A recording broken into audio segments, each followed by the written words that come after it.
Once there was a girl, a nice girl, blonde. Well, she had some strokes. She was a teenage girl. She had blonde hair with little strokes of brown in it, and she was really pretty. Who lived in a city, big city, had lots of gutters. And one day, she heard the park, her favorite park in the whole wide world, would be paved for a mall. She decided to throw a party to save it. So, she went around and started getting things ready for the party. She went to the balloon store.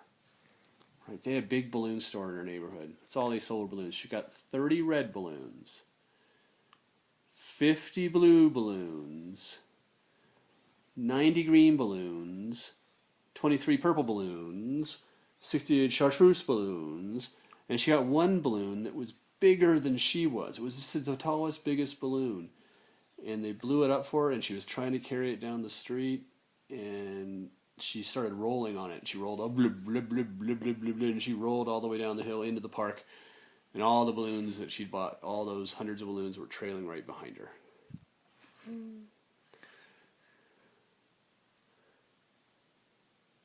Tony found a tightrope walker who said he'd walk over the park wearing a penguin suit, but it was really just a little tuxedo, except without a tie, and playing a trombone. You played the trombone? Yes, except it was a silver trombone. Ooh. Well, the lady who ran the beauty parlor, there's a beauty parlor in our neighborhood, and she promised, her name was Florence. That was her name, and she was kind of an extravagant, crazy woman. She always wore these big glasses that had sequins on them. And she told Tony, she said, "I'll dye everyone's hair at the party green to match the grass." And Tony said, "Okay, that'd be cool. There's going to be a lot of people at the party." And she said, "I'll bring lots of hair dye and some curlers."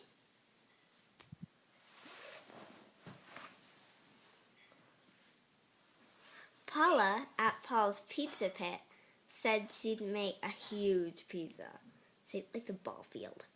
Except the ball field had silver plates, so she was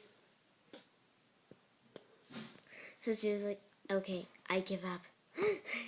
And she put all the pepperoni down with the biggest pepperoni for home plate. Now that pepperoni was big. Really big? It was as big as the pizza crust. Ooh. Well, there was a dog walker who was always walking dogs in the park. That's how the dog walker made her living. Her name was Paulina too, except she didn't own a pizza place like Paula. She was Paulina. She was Paulina's pet walking service. And she was kind of She was Paulina's pet dog walker. Okay. And she was she was a little eccentric because she always talked to her dogs, and she talked to every dog in a different voice, as though that dog could only hear one voice. It was kind of strange. She'd say, "Here, Fido," and then she'd say, "Rover, what are you doing?" It was an odd thing.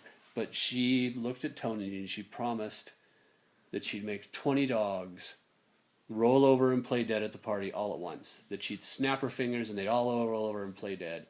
And Tony sort of said, "Yeah, sounds like a good idea." And then she was like, "How about just roll over?" And she's like, "No, I'll do roll over and play dead." But Okay. she's like, "If you want it." So what happened next? The man who ran the candy store donated 10,000 jelly beans in all the colors that matched her dress. They were blue, red, orange, yellow, and unfortunately black. That's a crazy dress. I know. You said unfortunately black because you didn't like the dress or because you didn't like the black jelly beans? The black jelly beans. Oh. Okay. Well, then Tony asked the street juggler who lived in the neighborhood. He was always working at the park juggling, and people were giving him lots of money. And his name was Blotzo the Ball Master. And he always wore a purple top hat that had a little trap door on top, and out of that trap door, it would throw a ball up in the air, and he'd catch it on his chin.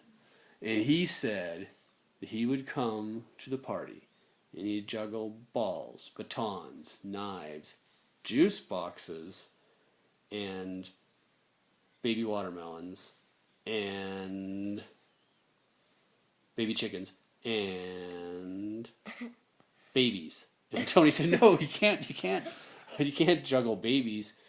And Palazzo, the ball master, said, "I can juggle the babies. I am very comfortable with the concept." What And she about said, knives? well, he wouldn't juggle. He said, "I will not juggle the knives and the babies at the same time." You have to. But she said you have to. No, she didn't want him to juggle. She wanted babies to get hurt. It's not that kind of party.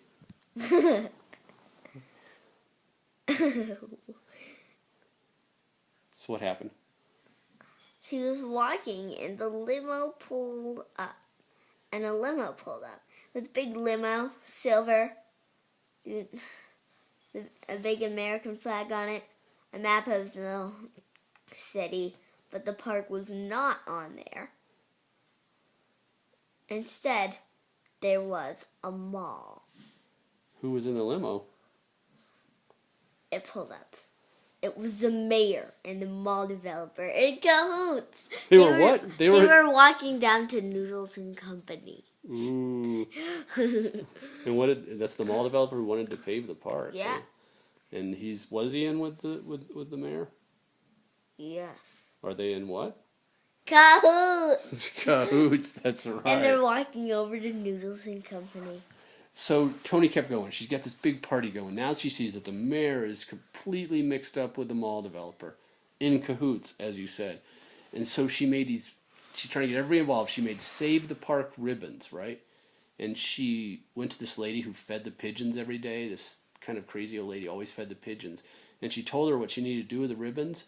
And the crazy lady snapped her fingers, and all the pigeons flew down, picked up the ribbons, and flew around, hanging them from every lamppost. And Tony just stood there with her jaw dropped. She had no idea that the lady had been training the pigeons all this time while she was feeding them.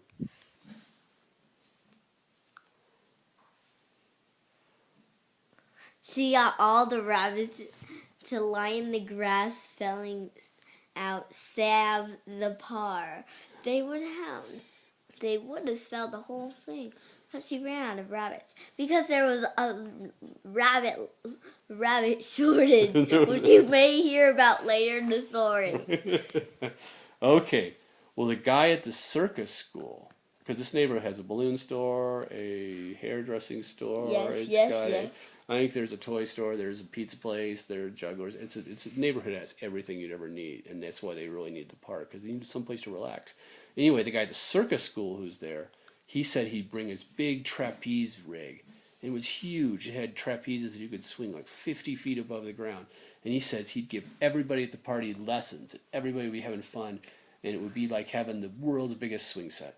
And she was saying, I think you should put it down a lot more, because they're just beginners. Okay. So then what happened?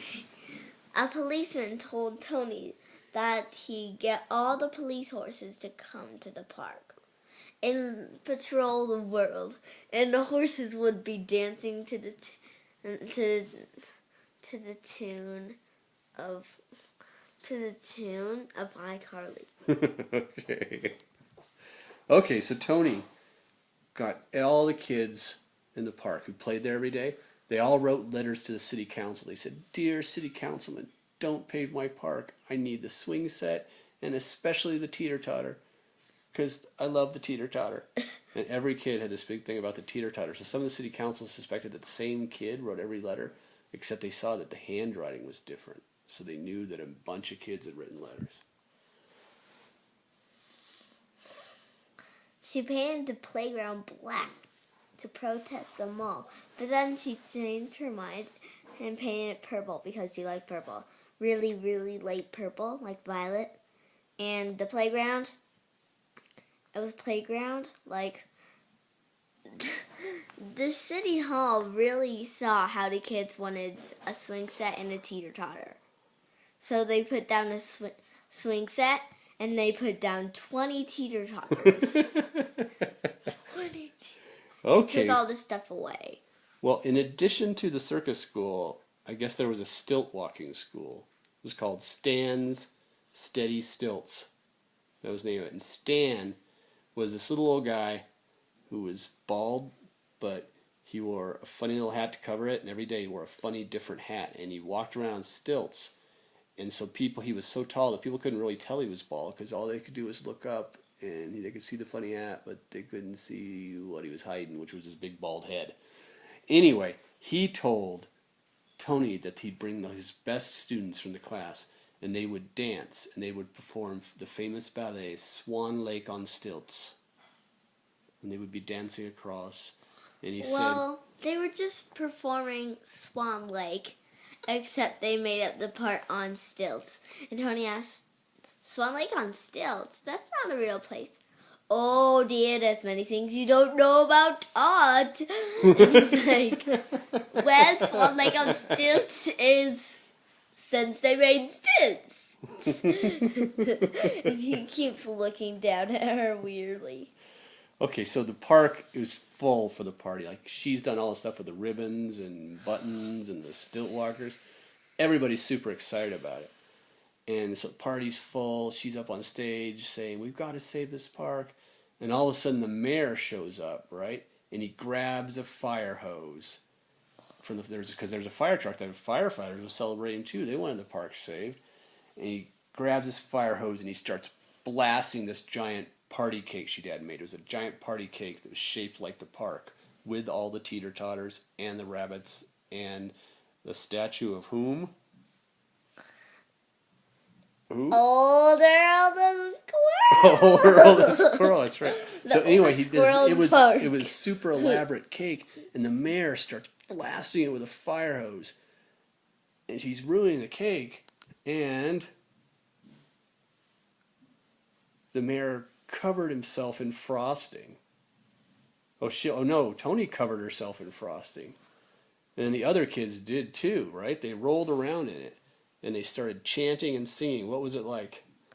It got on TV. The mall got canceled. The park was saved.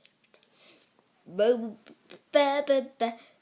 Tony got home, she took a bath, and then when she got down, her big sister wanted there to be a mall because she wanted all this different clothes. She was like 15. She wanted them all. Tony wanted a park. But Yeah. Who won? Tony. So she was like, I'm your big sister. And then she started doing this really happy dance. All right. And I'll tell you why there was a shortage of rabbits, because you didn't get to hear it. Some guy, he wanted to get all these rabbits. Tony asked her, but he wasn't, this wasn't mentioned. He was a rabbit trainer. And he said he'd train all the rabbits to jump out of the drain pipes and sing Call Me Baby like, at the time of the party. And that's where the rabbits were. Okay. There's lots of rabbits, that's why.